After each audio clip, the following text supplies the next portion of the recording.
death of the body is inevitable.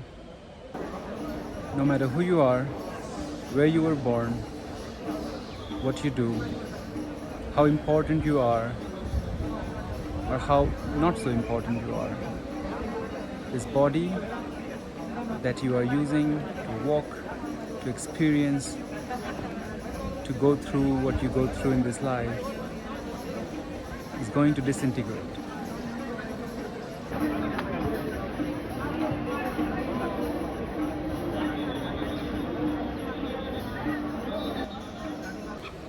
If you are attached to this body and the people around you, if you are attached to their bodies, all of these bodies will dissolve.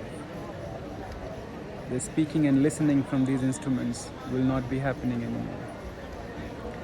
If the death happened in an older age where you lived like a Hindu, you believed in your gods, you did the rituals that you're supposed to do, you made a family, your family has a family, you're old now.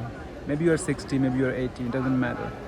But if you're already a grandparent and you've lived your life, you've done your best and offered all your actions to the God that you worship and believe in, then when you die, it's just a matter of fact.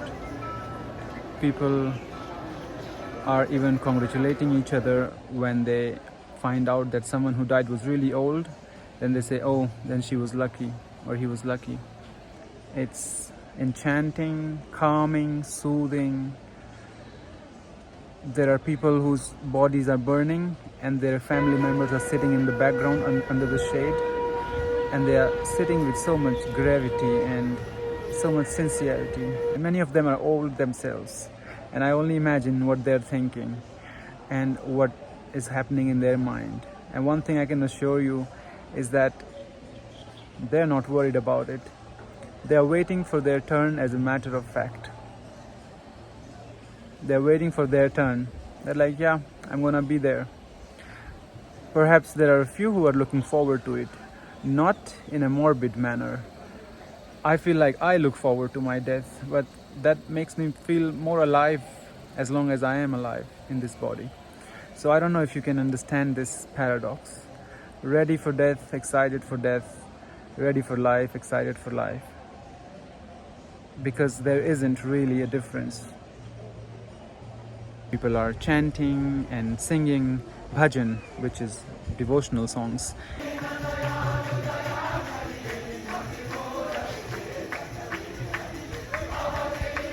And you just need to peek through the balcony, and in the backside is the river by which the cremation is happening, and people are crying, and there is silence and stillness right here, and both are existing so beautifully. I do sound like I'm romanticizing it, but it is quite romantic, and I think it is hopeless to live life if there is no romance in it. But it is fascinating. It is enchanting and quietening and humbling to witness both life and death, both celebration and mourning happening simultaneously next to each other, one beside the other. Let me share one more reflection that I'm having right now. I'm recording as I reflect, so it's raw, unedited, and it doesn't need to make sense to anybody. But since a lot of you keep coming back and relate with what is being said here, so there you go. I do not negate anybody's worldview.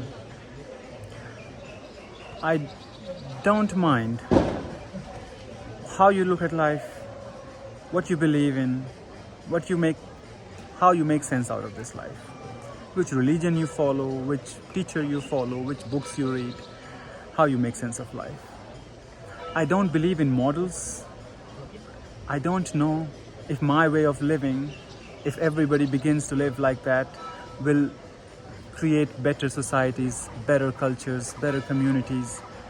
So there's no grandiose in what I'm saying, but what I'm saying is what comes from within. And so let me proceed with that. All of this that we're talking about and witnessing in today's video, all of death and life, religion and spirituality, rituals, ideas and ideals, all of these structures are built on thought. You can say that they're also built on feelings, but once a feeling arises, it is the thought that gives momentum to feeling. So without these structures built by thought, the feelings will come and go. Feelings are sensations, are an inner realization without words. Words, mind, thought, they are the workmen that make something out of the feeling. So bear with me when I say that all these structures are built on thought. It's a beautiful thought. A lot of this is beautiful. When I say that all of this is built on thought, what I mean is that you think about an idea of God. You create an image of God in your mind. I don't want to go in details, but if you think about it, God did not give the name God to itself. It's the name invented by us. And the idea of rebirth, being in another body and going through endless cycles of rebirth and death. Because death, what you see, is supposed to be filthy. It's supposed to be like you look, you are nobody, you're nothing. You just come, you suffer, and then you go. And your body even starts to rot if you leave it unattended for a couple of days. So this life is just misery and sorrow and suffering. And so you need to work hard, do all kind of practices to get out of this suffering and to never come back to the cycle again. That's a very profound thought process. It's a belief system. When the masses begin to believe in something, it begins to appear as if it's truth.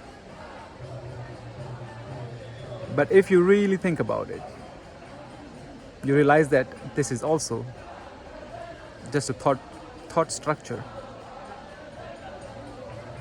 Let's say thoughts are something, they are as materialistic as anything else is.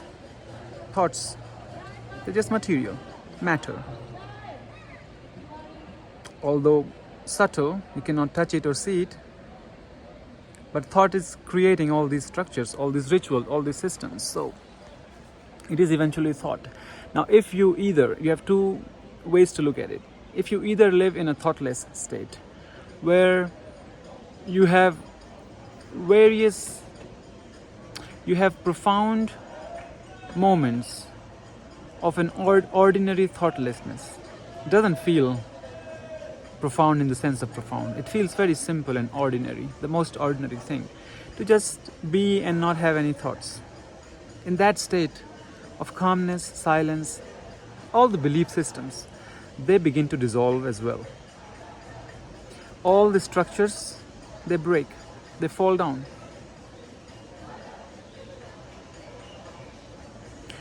Or you don't mind your thoughts. You have built an intelligence, or you have awakened an intelligence within you, or you have become aware of the intelligence within you. Words are not easy to choose here. Then you don't mind your thoughts. They come and go. Just like you see something in Nepal, you move on to another country, you move on to something else. You keep on soaking everything in without letting anything really touch you.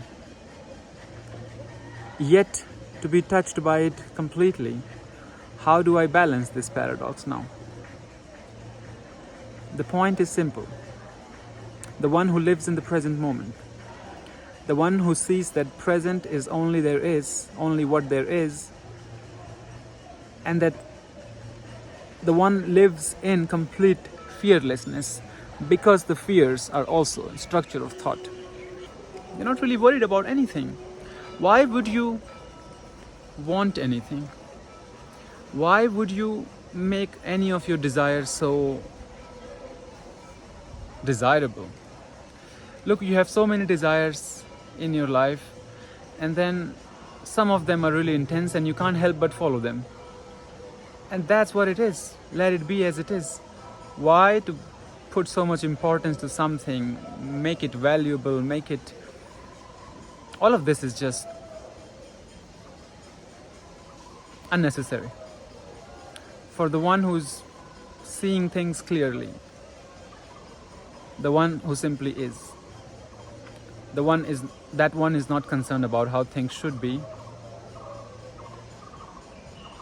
That one is not concerned about his or her personal action and behavior, because they know that with clear seeing develops love, and with love nothing can go wrong, even if it appears wrong.